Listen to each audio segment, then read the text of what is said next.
કપાય. કર્મના બંધન ત્યાં ટોટલી કપાઈ જાય છે. એટલે કીધું જાગ્રત નગરી કો ચોર ના લૂટે, જખ મારેગા જમદૂતા. કેમ કે જાગી ગયો ને, હવે જાગી ગયો એટલે એને ખબર પડી ગઈ કે મૃત્યુ આવશે તો મારા શરીરને લઈ જાય, મને લઈ જઈ શકશે. જે કંઈ પણ થાય ઘટના આ શરીર થાય છે, હું આ શરીર છું નહીં. કેમ કે શરીરની હારે જ આપણું આખો દિવસનું જીવન છે. એટલે મહાપુરુષો કહે છે કે હડકો છે ને એને વળગો. આ હડકો છે, કેવો હડકો છે એને વળગો તો કામ થઈ જાય સળગો. કેમ કે હડકો છે કેવો છે, બધાયની હારે રહેશે ને પાછો બધાયથી ન્યારો છે. કેવો છે, બધાની હારે કામ કરે છે, બધાની હારે જોઈ છે, બધાની આંખથી સાંભળે છે, કાનથી સાંભળે છે, જીભથી સ્વાદ લે છે, શરીરથી તમામે તમામ ક્રિયાઓ કરે છે. પણ એ કેવો થઈ જાય છે, બધાયથી હડકો રહીને જોઈ છે, પણ આપણે હડકો છે ને એને કોઈથી જોતા. આપણે બધાય જોઈએ પણ આપણે પોતાને જોતા. પોતાને કહીએ એટલે આપણે ક્યાં આવી જાય, આપણે શરીર ઉપર આવી જાય. આપણે કહે કે પોતાને જોતો નથી, પોતાને કહે ને એટલે આપણે પોતાના શરીર ઉપર આવી જાય. શરીર નહીં, સદગુરુએ આ તન મન ધન તો બાદ કરાય. તન મન ધન જ્યારે બાદ કરાયું ને પછી આ ચોથા પદની ઓળખાણ કરાવી. કેમ કે નામ રૂપ ગુણનો નાશ, ચોથું પદ અવિનાશ. ચોથા પદનો ભેદ જાણે, એના થઈ હરિના દાસ. કેમ કે એના દાસના દાસ થઈ ગયા. કેવા? હા, એની અંદર પછી બીજું ખાલી જીવન જીવવાનું હોય. આપણે જીવન જીવતા નથી. એક રાજા હતો ને, રાજા એને રાતે સપનું આવ્યું. સપનું આવ્યું એટલે સપનામાં કીધું કે ભાઈ તું કાલની જગ્યાએ આવી જાજે, કાયલા તારે દેહ છોડવાનો સમય આવી ગયો. એટલે રાજા મૂંઝાઈ ગયો. રાજાને કે હવે કરવું શું? એટલે સવારે જાગ્યા એટલે સભા ફરી.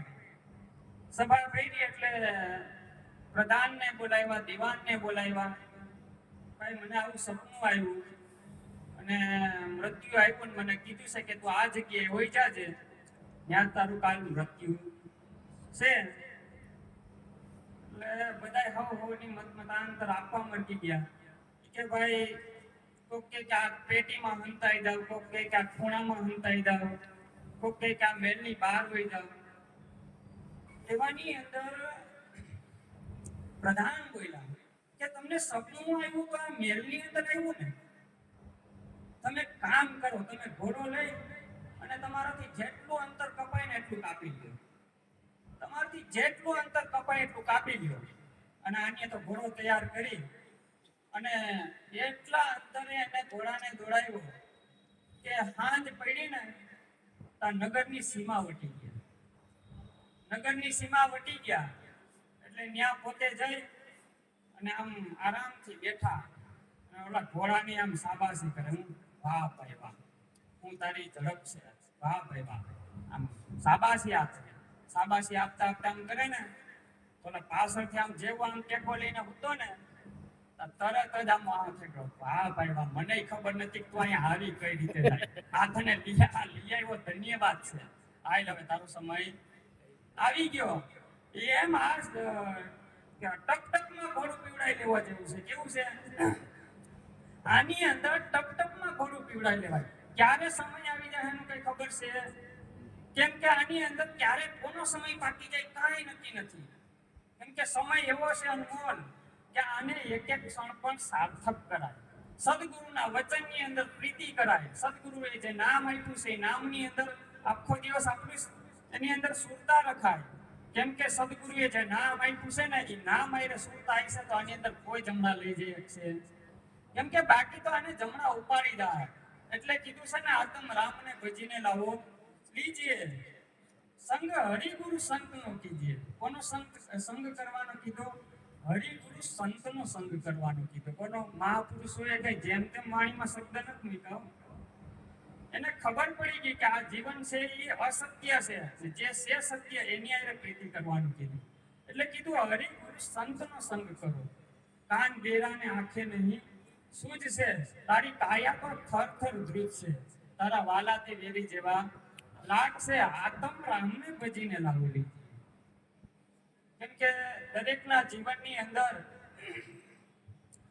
અનેક એવા પ્રસંગો હોય કે જેને આપણે ભૂલી પણ ન શકતા હોય, પણ સમય એવો બળવાન છે કે જેની અંદર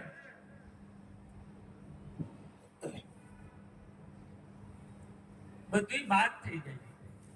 સમય એવો દાતા છે કે સમય આવે ને એટલે બધું ભૂલાવે. જો આ યાદ રહી તો જીવન જીવાય નહીં, પણ જો આ જીવન મળ્યું છે તો એની પાછળ હરિભજન કરાય. હરિભજન કરી અને આ ભવસાગરમાંથી તરાય. કેમ કે કોઈના જીવનની અંદર કોકને કોક વિદાય થયું છે ને. મીરાબાઈના જીવનની અંદર 4 જણની વિદાય થઈ એટલે એને ખબર પડી ગઈ કે આ તો કેવો છે, આ બધુંય વાદળ જેવું જીવન છે. કેવું છે? જેમ વાદળિયા વિખરાય, આ તો ભાઈ પંખીડાનો મેળો. એમ કે આ દૂરદર્શનનો મેળો છે. આની અંદર સેજે પરમાત્માની ઓળખાણ થાય એવું છે, પરમાત્માના પદને પમાય એવું છે. પણ આને આપણે સુરતા રાખીને સેવવું જોઈએ. એટલે કીધું ને કે કોઈ સુરતા સુગડ સમેટે એના ઘટમાં સાહેબ ભેટે. તીરથ વ્રતમાં બહુ ફરે, જાય બદ્રીના ભેટે, પણ નજરનું રાખે બેઠે. કેમ કે આ ઉગે છે ને ત્યાં કદી નહીં વાવે. ક્યાં આ ઉગે ત્યાં કદી નહીં વાવે ને અંગારે જઈને બીજ વાવે.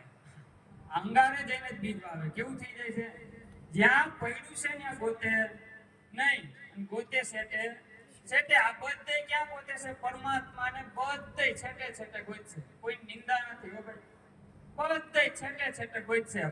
પણ પડ્યું છે ત્યાં ક્યારે ગોતે નહીં. કેમ કે જો પડ્યું છે ત્યાં ગોતશે ને તો કબીર સાહેબે કીધું કે પલ ભર કી તલાશ ન મળી જાય. હા, પલ ભર કી તલાશ ની અંદર મળી જવા. મૃત્યુ પણ છીનવી ન શકે એવી સદગુરુએ અમૂલક વસ્તુ આપી છે. વસ્તુ અમૂલક દિए मेरे सदगुरु, कृपा કરી अपनायो, पायो जी मैंने नाम रतन धन पायो. રૂમઝુમ કરતે મારે મંદિરે આવ્યું. હા, કોઈના હાથે નથી ઘડ્યું, કોઈના હાથે ઘડ્યું. રૂમઝુમ કરતે મારે મંદિરે આવ્યું, કોઈના હાથે નથી ઘડ્યું. રાણાજી અમને રામ રમકડું જડ્યું. કેવું? આ રામ નામનું જેને રમકડું જડે ને પછી એને કોઈનો સંગ ગમે.